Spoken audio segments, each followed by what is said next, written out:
ఖమ్మం జిల్లా సత్తుపల్లి పట్టణంలో నియోజకవర్గ స్థాయి కాంగ్రెస్ నాయకుల కార్యకర్తల సమావేశం జరిగింది. ఈ సమావేశానికి మంత్రులు తుమ్మల నాగేశ్వరరావు, పొంగులేటి శ్రీనివాసరెడ్డి, ఎంపీ అభ్యర్థి రామసహాయం రఘురాం రెడ్డి, స్థానిక ఎమ్మెల్యే మట్ట రాగమయ్య హాజరయ్యారు. ఈ సందర్భంగా మంత్రి పొంగులేటి, తుమ్మల బీఆర్ఎస్ బీజేపీ ప్రభుత్వాలపై తీవ్రస్థాయిలో విమర్శలు గుప్పించారు.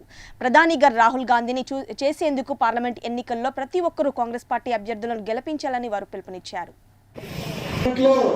కనీసం 15 పార్లమెంట్లు గెలిపించి ఆ గెలుపులో ఖమ్మం పార్లమెంటు నెంబర్ కూడా ఉండే విధంగా ఇందిరమ్మ కుటుంబానికి మనందరం అండగా ఉండాల్సిన అవసరం ఉంది. సురేందర్ రెడ్డి గారి యొక్క కొడుకుని రఘురాం రెడ్డి గారిని మనకి ఎంపీగా నిర్ణయించారు.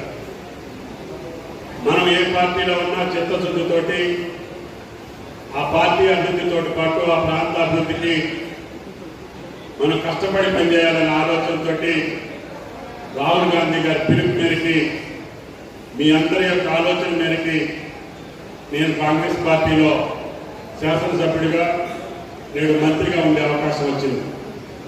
తప్పకుండా నాకు రాజకీయ జన్మనిచ్చినటువంటి సత్తుపల్లి నియోజకవర్గం, నన్ను ఇంతవాడి చేసినటువంటి సత్తుపల్లి నియోజకవర్గం 40 సంవత్సరాలు నిర్విరామంగా ఒక యజ్ఞంలాగా, ఒక తపస్సులాగా నేను మీకోసం పనిచేశానని చెప్పి మీకు ఈ సందర్భంగా మాట్లాడుతున్నాను. అందుకని మనకి ఈరోజు గౌరవం వచ్చింది.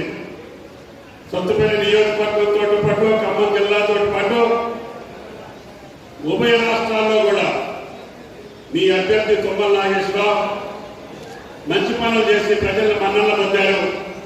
ఆయన గారు మన పార్టీలోకి రావాలని చెప్పి